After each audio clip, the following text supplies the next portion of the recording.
What's up, you guys? Me, Sam Nova 198 again, and today I am doing a video telling you guys all about the games that I beat in 2024.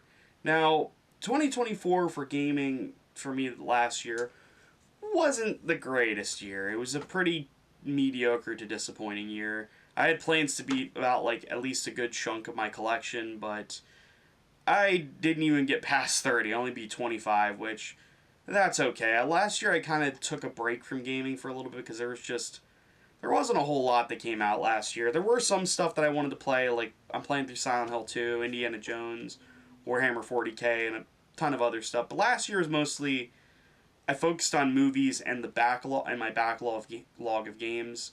And you're gonna see some games that were on my backlog for a while.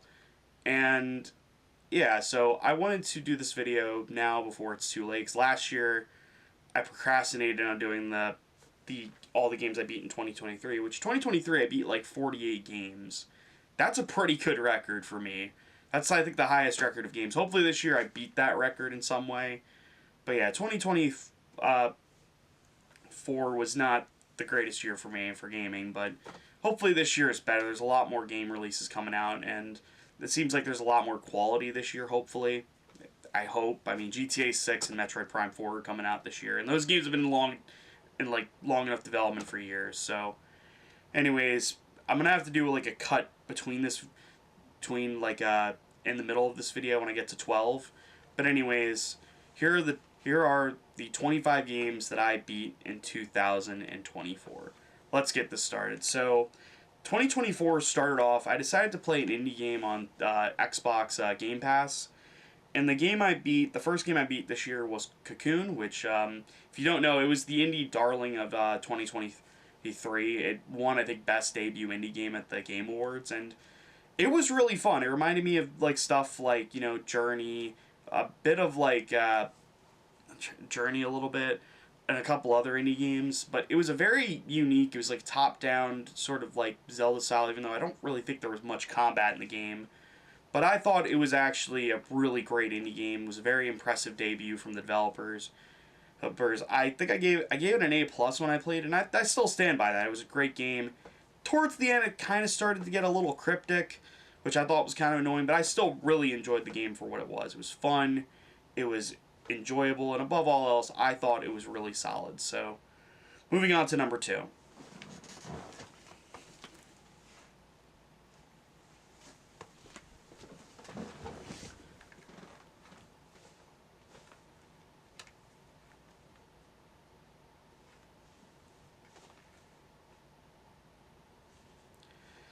So, the second game I beat in 2024 was Super Mario RPG. I actually beat this, I think, a couple days after I beat Cocoon.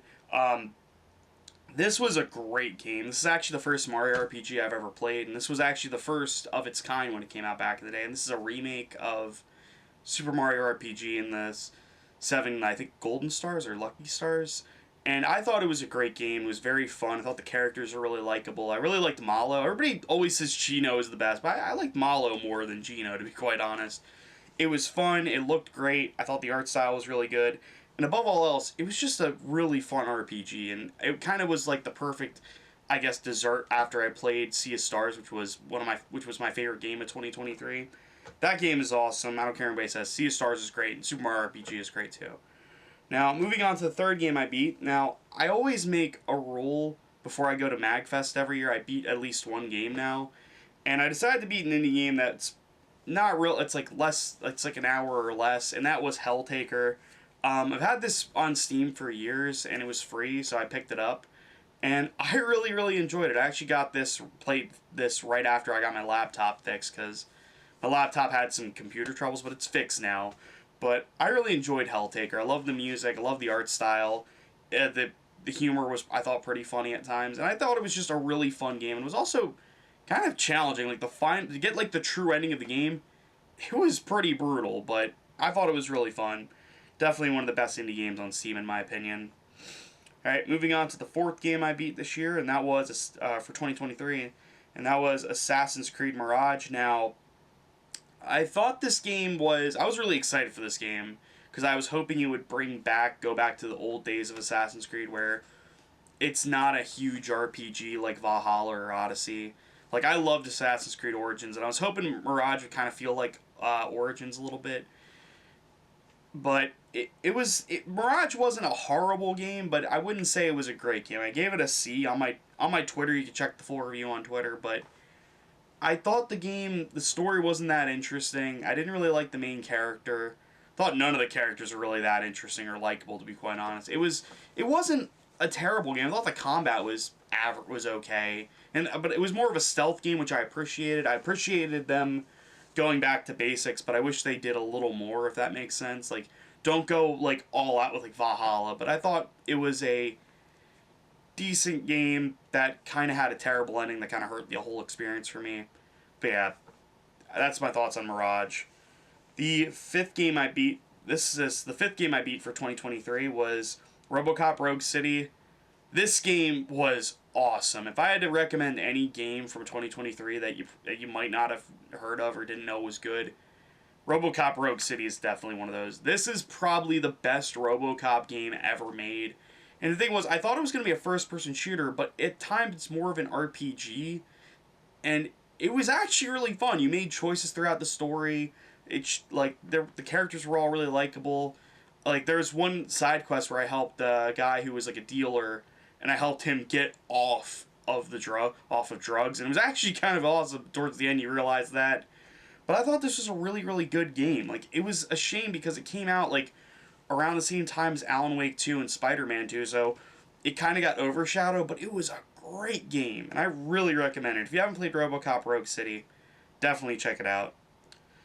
So, moving on to the sixth game I beat, and that was Crackdown. This is the original Crackdown from 2007. Now, I really wanted to play Crackdown for a long time, and I finally did this year. I'm actually going to play through the other two and 3 this year, which I've heard are not as good as 1, but I had a lot of fun with Crackdown 1. It was stupid, mindless fun, and that's what I appreciated. You don't see that often anymore, but I thought it was a really solid entry. Thought it was a great game. I thought the gunplay was a lot of fun. The exploring, destruction of all was really cool, but it was a great game for the time, and I still think it holds up to this day. So, moving on to the seventh game I beat. Now, this is probably one of the best games I played last year. It's one of the few games I played last year that came out, and that was Prince of Persia: The Lost Crown. Man, was I mad that the studio shut down. This was a great game, and it's a shame because there was so much that they could have did with this style of Metroidvania. It was fun, the combat was great, the music was really good, and the bosses were actually really tough. Like, I remember getting my ass kicked quite a bit, but it was a great game. Like, it was fun, the combat was really fluid, and the story was actually pretty good too. It was genuinely surprising. It was a really good game, in my opinion. So, moving on to number 8 for the 8th game I beat last year, and that was Final Fight, the original. I bought the Capcom Beat 'em Up collection, and I thought this was actually pretty fun. It wasn't the greatest beat 'em up of all time, but I had a lot of fun with it. It was fluid. The combat felt really fun. It was just satisfying too. That's the best part about it. It was satisfying, which is what I needed. It's like getting acupuncture. It feels great to play. So, moving on to the 9th game I beat, and I beat a 3DS game, and that was Kirby Planet Robobot. I think this took me a little bit to beat because I got this at the end of 2023, but this was a great game. It was fun. Probably one of my favorite Kirby games, honestly, and I thought it was fun. Thought the combat was really good. Well, not really combat, but I thought the mech mechanic where you switched into robots and stuff was really cool. It was just fun, and it just had a lot of charm to it that I really appreciated. So, yeah, I thought that was definitely worth checking. I think it's probably one of the best 3DS games, one of my favorite games from 2016. If you're noticing, I finished a lot of games before 2024 because it was on my a lot of these were on my backlog. All right, moving on to the 10th game I beat this year. That was Darksiders 3. This was a long time coming, man. I remember when this game was first announced, and I said, "Oh hell yeah, new Darksiders!" Even though I'd never finished 2, but I did finish 2 a couple of years ago, and 1 and 2. But I wanted to beat Darksiders 3 this year. And I'd heard a lot of people say this was a really terrible game when it came out. It got ripped. It didn't get the greatest reviews from critics. It was a much smaller, scaled down game. They clearly didn't have the budget of 1 and 2, but I thought Darksiders 3 was a pretty good game. It's not perfect. It has a lot of flaws. Like, for one thing, I hated the fact that there was no map because I got lost multiple times playing the game, but it's not a terrible game by any stretch. It's very rough around the edges, you can definitely tell. The combat is fun, but definitely the parrying and block dodging can feel really shoddy at times, but I didn't think it was that bad of a game. I gave it a B minus. I definitely could tell the ambition was there from the studio, and it wasn't a terrible game by any stretch. In fact, I would say it was a good comeback for Darksiders. I hope we get I know Darksiders 4 is in development. Let's hope that lives up to the hype because I'm hoping for another Darksiders. So yeah, Darksiders 3. I didn't think it was that bad. I thought it was a good to decent game. So, anyways, let's move on to the 11th game, which was another beat 'em up from the Capcom beat 'em up collection, and that was Warriors of Fate. Don't have too much to say about this one. It was a decent beat 'em up, not my favorite, but it was okay. It wasn't as fun as Final Fight, but I'm gonna talk about some other beat 'em ups I thought were really good. But this was just kind of average. It was a decent beat 'em up at best. Not great, not terrible, but it's like I'd say if you get the collection, play this one first, then make your way because there's a lot of good beat 'em ups on there. All right, next game I beat. The 12th game I beat was Mario vs. Donkey Kong. Got this for about $50, and I beat it in like 1 week because I wanted to get everything in the game. Pretty fun game, all things considered. I'm glad to see the Mario Donkey Kong is getting some recognition. Cannot wait for that HD Returns remaster for Switch coming out in a couple weeks. Can't wait to play that because I own the 3DS version, but I would like to play it on my Switch if that makes sense. But Mario vs. Donkey Kong was really fun, very very challenging towards the end. I remember I died a lot in the last section because how like you were so timed. It was like so annoying, but it was a pretty good game. I enjoyed it. Not my favorite Mario game, but definitely pretty fun. Alright, now I'm going to put a break into this. I'm going to stop recording right here at 12, and I'll see you guys in 1 minute. So, when you guys see me in a sec, there's going to be a cut to number 13. So, I'll see you guys in a sec. Alright, moving on to the 13th game I beat for 2024, and that was Emily is Away, which, if you do not know what Emily is Away is, it's a sort of visual novel where you play as a teenager in the late 2000s or early to mid 2000s, which was weird to me because I was born in 1998 and I grew up in the 2000s, so it's kind of weird to look back at this and play it and you see all the sort of old, I guess, messaging forums that you used to talk to people on. It was definitely very strange to see that, but I thought this was a really, really good visual novel. It was short and sweet, and it had a very, very emotional core to it about two people and how life kind of moves on and on. It doesn't really always stay the same. And I thought it was a really good game. The story I thought was really good.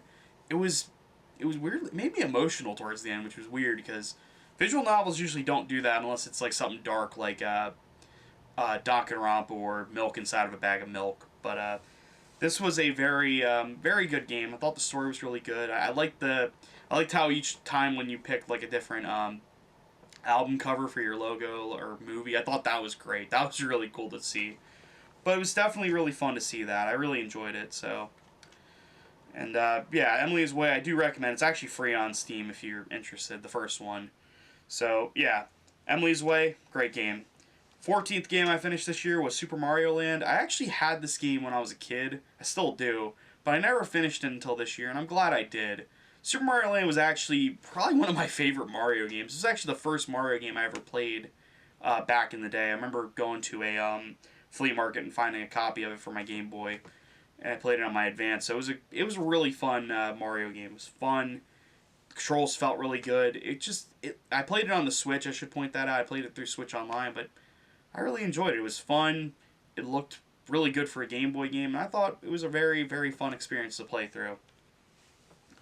Alright, moving on to number 15, and this is AMC The Walking Dead. Now, when I say AMC The Walking Dead, I'm not talking about Telltale The Walking Dead or Walking Dead Survival Instinct. This is actually, I think in 2015, AMC decided to have Raw Thrills, make a Walking Dead game that was like a rail shooter. And I enjoy arcade rail shooters when they're in the arcade, but I played through this, and my friend and I, we had already played the Jurassic Park one, we played the Halo one, and we were at the same beach a couple years ago, and I was last year in Jersey, and I just was not a fan of this one. This was a really bad rail shooter, for being completely honest. The control, like, the gun you use isn't even a gun, it's a crossbow. And the thing is, with the crossbow, it gets really frustrating because you only get, like, one crossbow, and that's it. You can't just, like, get infinite, like, ones, because you gotta reload, like, every second. It's really annoying. It wasn't, like, the worst one I played, but it's definitely not something I look back on. I'm like, that was really tedious. And it's, like, it's shorter than the Jurassic Park game, and shorter than Halo Fireteam Revan. How is that possible? Maybe in, like, when it ended, I was like, oh, that's it? Like, no big boss, because I'm like, well, that ending sucked, but it was just not a great game. Alright, now there was, like, I should point this out, there was actually a 3-month gap of me finishing anything. I didn't finish really anything this past summer in 2024. But the first game I beat coming back to this list was Prototype. The first one. Now, Prototype was a game I wanted to beat for a long time. I've always been an Infamous fan, but I really had a lot of fun with Prototype. It was insanely over the top. It was at times very janky, but it was a really good game. Thought it was fun. It looked really good for the time too. I played this on the Xbox Series X with the I guess the port they did, which is not the greatest way to play the game. I'm just saying that now. But it was a really fun game. I still need to beat Prototype too. I'll probably finish that this year. So hopefully when the time comes to do my 2025 list of all the games I beat in 2025, that will be on the list. But we'll have to wait and see. Alright. 17th game I finished. I actually played this a lot with friends, but I played this a lot by myself too. And that was Paper Mario and the Thousand Year Door. I actually did an unboxing for this. This took me a long time to finish because it was my first time ever finishing it. I never played it before. So, man, did I love this game. This was a great game. It was probably one of the best Mario games ever made, and probably one of the best Mario RPGs out there. It was fun. It looked great. I love the humor. I love the writing. It was just such an interesting game because I didn't know exactly how the game was going to end. But it was a lot of fun. Loved the characters. I loved Koops. Koops was my favorite character, and I liked Goombella. It was a great game, and I would highly recommend it if you have a Switch and you never played it. But yeah, Paper Mario and Thousand Year Door, great game. Now, the 18th game I finished was the, I guess, best game of the year winner at the Game Awards, which I was actually really shocked by.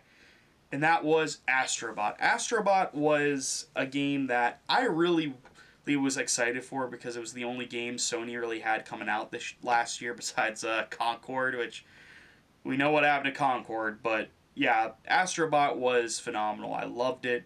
Thought it was a lot of fun. It was a beautiful love letter to not just Sony games, but I feel like Sony, the PlayStation itself. It was fantastic. It looked great. It was fun. It was fulfilling. It just was so much fun. And if you haven't played Astrobot, do yourself a favor and go buy it.